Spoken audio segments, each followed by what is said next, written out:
یہ ہے قرآن کا مطلب. فَإِذَا عَزَمْتَ, جب ایک ڈیسیجن لے لیا ہے نا, فَتَوَكَّلْ عَلَى اللَّهِ, تو نتیجہ کس پہ چھوڑنا ہے؟ اللہ پہ. یہ توکل کی کمی ہے, اللہ پہ اعتماد ہی نہیں ہے بھائی. جب فیصلہ کر لیا تمام پہلوؤں سے, ایسی کی تیسی, دیکھا جائے گا کیا ہوگا بھائی, دیکھ لیں گے یار, اللہ ہے نا, اللہ بھی تو کچھ کرے گا, سارا خود ہی کرنا ہے, کیا خیال ہے؟ اللہ بھی تو اللہ کے لیے کر رہے ہو نا ایک کام, تو کچھ اللہ پہ چھوڑو یار. صبر کی توفیق بھی اللہ کی طرف سے ملتی ہے. دیکھو ابو سعید خدری رضی اللہ تعالیٰ عنہ چھوٹے بچے تھے, غزوہ احد جس کا بھی واقعہ چل رہا ہے, ان کے خاندان کے سارے مرد اس غزوہ میں شہید ہو گئے, باپ بھی شہید, بھائی بھی شہید. اب کمانے والا گھر میں کوئی بھی نہیں بچا, گھر میں فاقے آنا شروع ہو گئے. تو ان کی والدہ نے کہا کہ بھائی سب جا کے نبی سے پیسے مانگ رہے ہیں صدقے کے, آپ بھی جا کے مانگو, اور یہ نبی کے حکم پہ ہی ہوا ہے نا سب کچھ. تو جو بھی آتے کہ بھئی ہمارے بھائی شہید ہو گئے, ہمارے باپ شہید ہو گئے, گھر میں فاقے پڑ رہے ہیں, تو آپ صلی اللہ علیہ وسلم ان کو صدقے کے پیسے دے دیتے کہ چلو جی تم لو. لیکن جن کے بارے میں نبی سمجھتے تھے نا کہ ان میں خوب توکل ہے, ان کو نبی نے نہیں دیے. جب ابو سعید خدری چھوٹے بچے تھے, یہ نبی کے پاس آئے اور کہا کہ یا رسول اللہ گھر میں فاقے ہیں, میرے بھائی بھی شہید.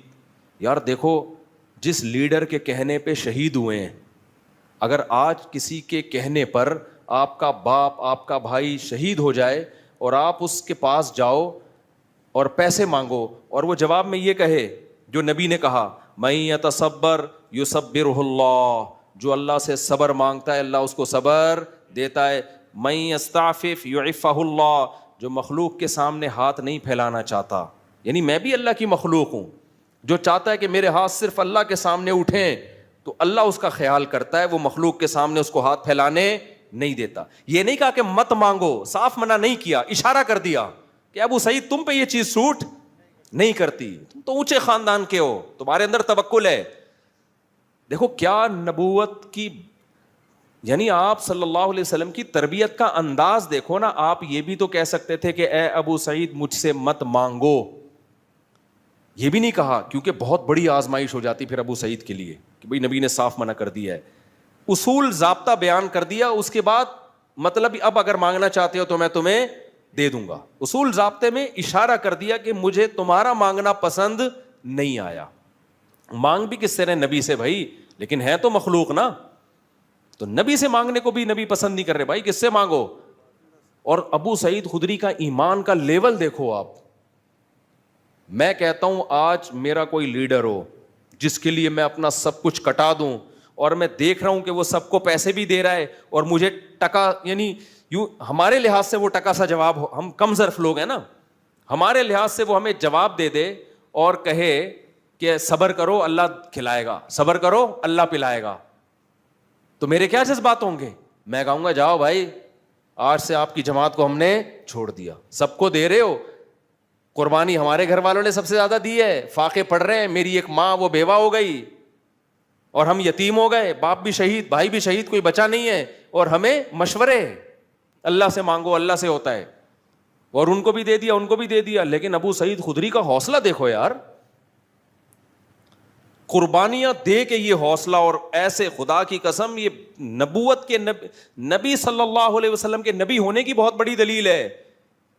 یہ 100% کسی کی نبوت پہ یقین ہوتا ہے نا, تو پھر انسان اس موقع پر نصیحت پر عمل کرتا ہے کہ یہ جو کہہ رہے ہیں اپنی طرف سے نہیں بلکہ اللہ کی طرف سے. اتنی قربانیاں دینے کے بعد آپ مجھے بتاؤ, میں آپ سے قربانیاں دلواؤں اپنے کسی ویژن کا حصہ بنا کے, اور میں لوگوں کو پھر پیسے بھی بانٹ رہا ہوں, آپ میرے پاس آؤ آپ کو میں صبر کی تلقین کروں, کیا گزرے گی آپ کے دل پہ نا, قیامت گزرے گی. لیکن ابو سعید خدری 10 سال کے تھے غالباً, جب وہ آئے تو نبی نے فرمایا میں یستعفف یعفہ اللہ, جو صرف اللہ کے سامنے ہاتھ پھیلانا چاہتا ہے کہ اپنے دامن کو, استعفاف کا مطلب اپنے دامن کو داغدار ہونے سے بچانا. الفاظ بھی دیکھو, پاک دامن کو عفیف کہتے ہیں. پاک دامن کا مطلب کیا بھائی, ہاتھ پھیلا لیا تو دامن کیا ہو گیا؟ داغدار. ساری زندگی کے لیے اب اس دن تو مانگ رہا تھا نا. اتنی بڑی عیب ہے, اتنا بڑا عیب ہے کسی کے سامنے ہاتھ پھیلانا.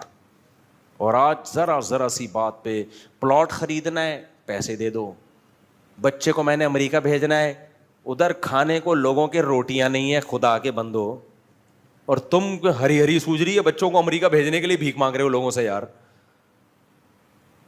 میں بتاتا ہوں واقعہ, ادھر ہی مسجد میں ایک صاحب آئے, بچوں کی اسکول کی فیسیں دینی ہے تو پیسے نہیں ہوتے, آپ زکوٰۃ کے کچھ پیسے دے دیں.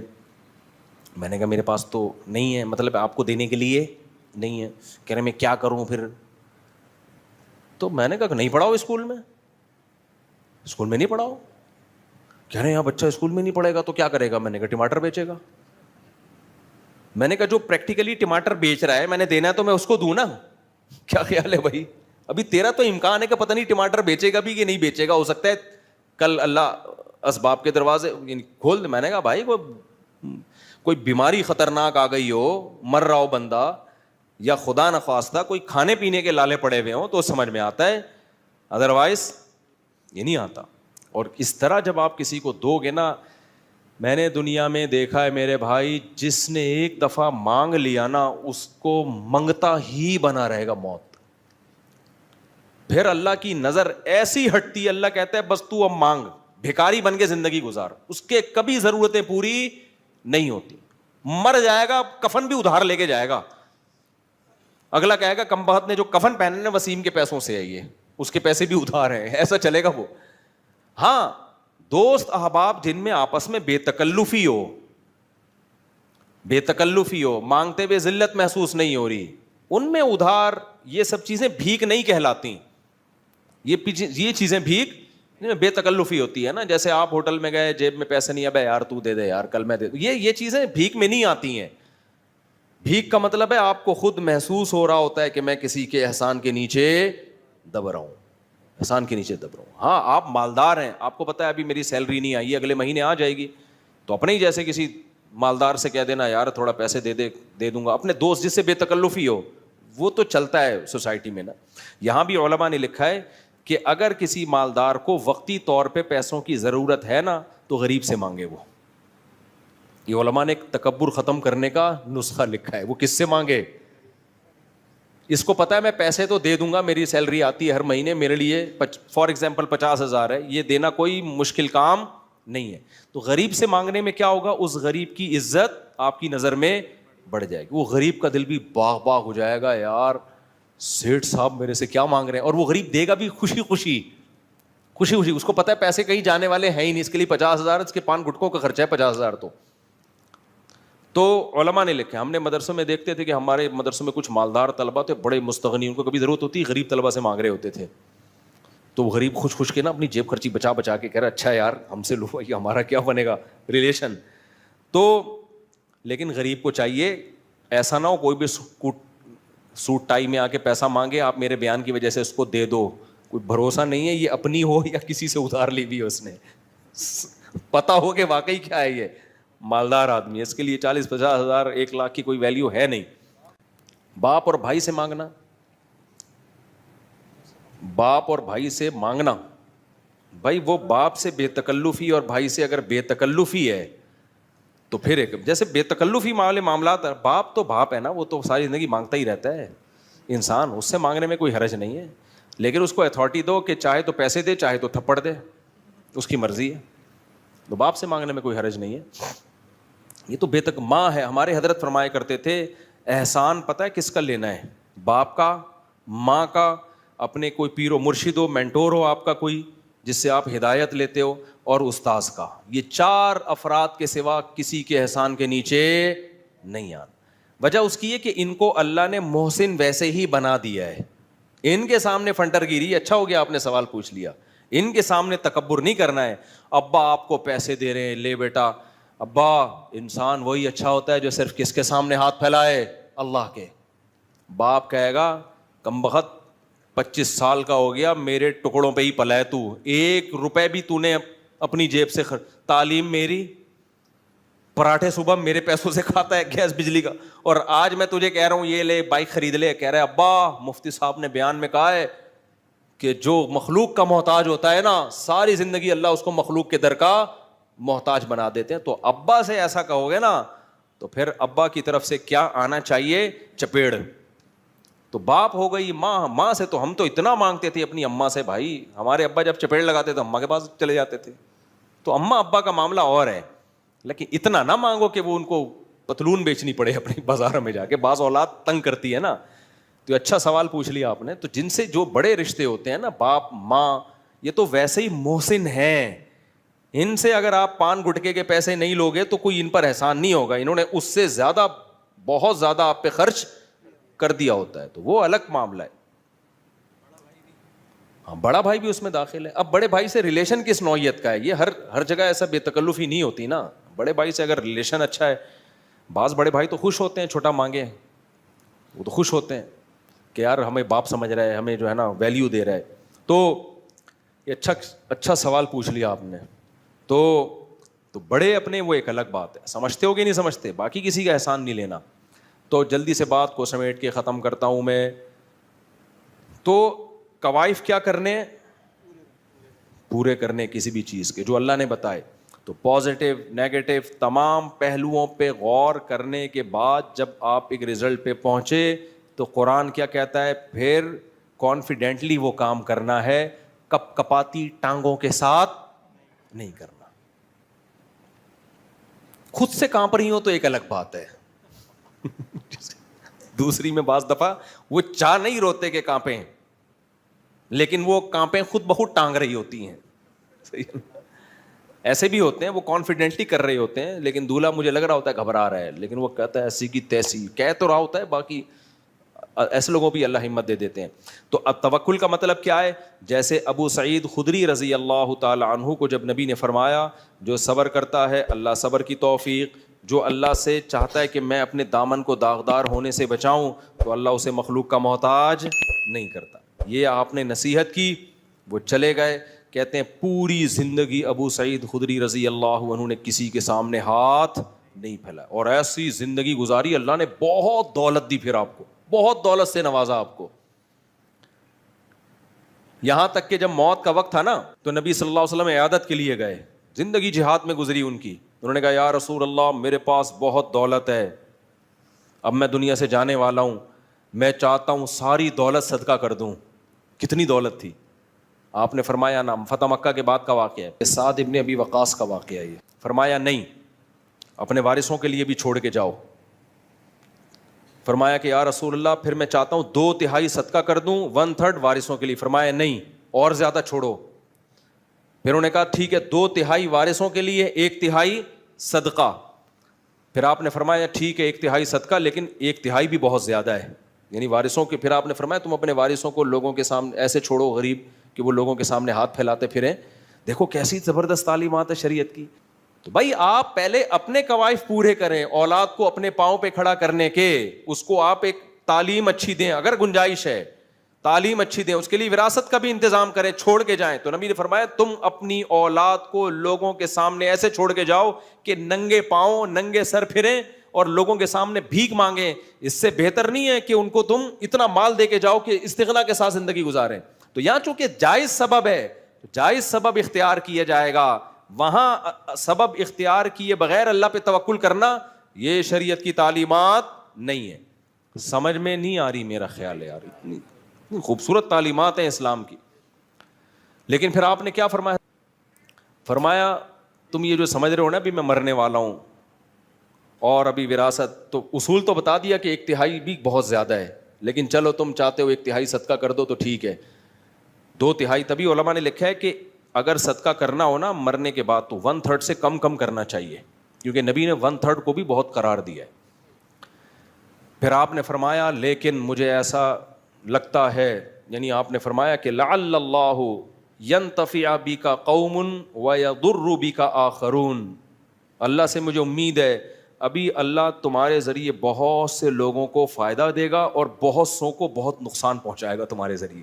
کیا مطلب, تم مرو گے نہیں, ابھی تمہیں اور زندگی ملے گی, شفا ملے گی, اس کے بعد تم میدان جہاد میں لڑو گے جس سے مسلمانوں کو فائدہ ہوگا اور اسلام دشمنوں کو نقصان. ابھی اللہ نے تمہیں بہت سے لوگوں کو مارنے کے لیے رکھا ہوا ہے اور بہت سے لوگوں کو بچانے کے لیے رکھا. پھر وہی ہوا, وہ ٹھیک ہو گئے, حالانکہ وہ نا امید ہو گئے تھے اپنی زندگی سے. تو علماء نے اس حدیث کو بھی نبی کے معجزات میں شمار کیا ہے کہ کوئی امید نہیں تھی بچنے کی, وہ تو وصیتیں کر رہے تھے, اور نبی نے فرمایا کہ اللہ سے امید ہے ابھی تمہیں زندگی ملے گی.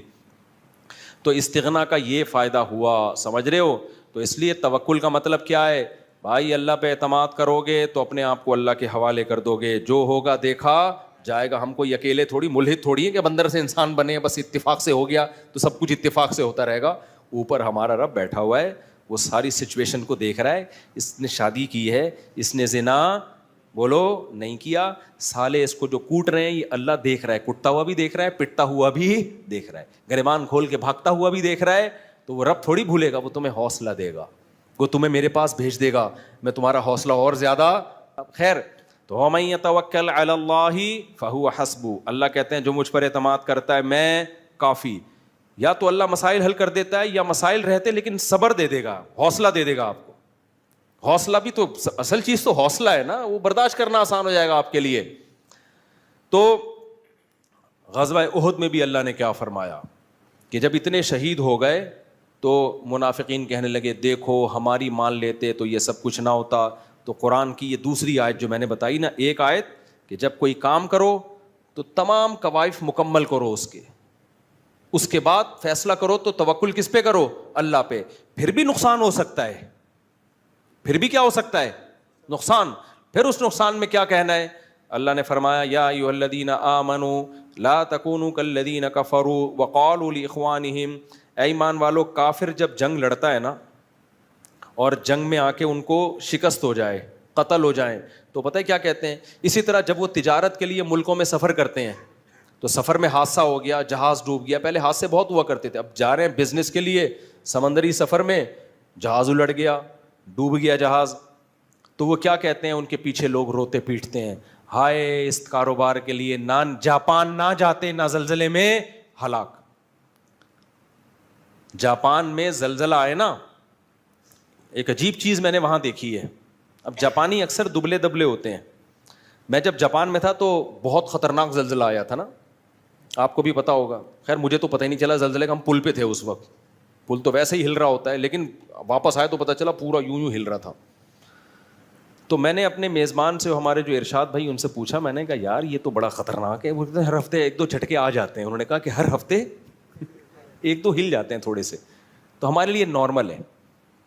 تو میں نے کہا بھائی اگر اوپر والے پورشن میں چھت گر گئی, 2 پورشن تھے نا ان کے گھر کے, چھت گر گئی خدا نہ خواستہ, بندہ تو مرے گا. انہوں نے کہا یہ پہلے سے انتظام ہے, ہمارے یہاں چھت بہت ہلکی ہوتی ہے, گتے کی چھت نہیں جسے کہتے ہیں, مضبوط ہوتا ہے, اس پہ ایک اپارٹمنٹ پورا بن جاتا ہے, لیکن وہ اس چھت کا ویٹ نہیں ہوتا. میں نے کہا بھائی چھت کا ویٹ تو نہیں ہے, لیکن اوپر آپ جیسا کوئی بندہ بیٹھا ہوا ہو اس کا تو ویٹ ہوگا نا. نہیں آئی میرا خیال ہے بات, کہہ رہے ہیں یار یہ تو ہم نے کبھی سوچا ہی.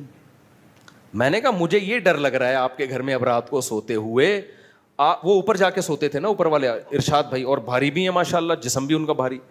میں نے کہا ارشاد بھائی مجھے جاپانیوں نے یہ تو پورا انتظام کر لیا کہ چھت ہلکی بنا دی, چھت گرے گی ہمیں کچھ نہیں ہوگا, لیکن آپ اگر گر گئے تو ایک اور زلزلہ آئے گا. پھر صرف یہ نہیں کہ بندہ نہیں مرے گا.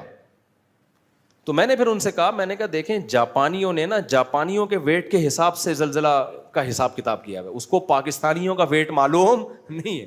تو آپ جاپان کے سائنسدانوں کو جا کے بتائیں, یا یہاں کے ماہرین زلزلیات کو جا کے بتائیں کہ بھائی اب تھوڑا سا کوئی اور ٹیکنالوجی لے کر آؤ, یا تو اوپر والے اپارٹمنٹ بنانا چھوڑ دو, کیونکہ اوپر بندہ گرے گا تو اس کی ایسی کی, بندے کو کچھ نہیں ہوگا, وہ جس پہ گرے گا نا اس کی ایسی کی تیسی ہو جائے گی. یہ بات پتہ نہیں کہاں سے آ گئی.